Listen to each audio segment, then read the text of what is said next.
Pernah nggak sih kepikiran kalau beli rumah dapatnya apa aja? Jawabannya bukan cuma bangunan loh. Sebelum transaksi sah, kamu dan penjual harus bikin perjanjian jual beli. Ini sebagai dasar hukumnya.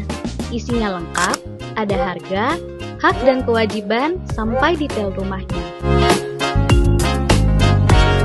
Kamu juga dapat hak atas tanah. Bisa berupa SHM, di mana kamu punya secara penuh atas tanah dan bangunannya. Atau bisa juga HGB, yang ngasih hak pakai dalam jangka waktu tertentu. Pastikan kamu tahu statusnya ya.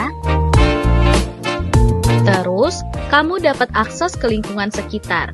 Ada keamanan 24 jam, taman, tempat ibadah, sampai akses ke jalan utama.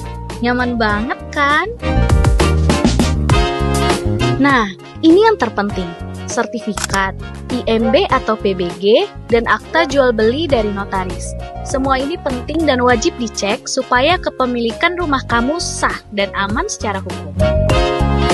Dan yang terakhir, gak kalah penting, ini bentuk investasi jangka panjang.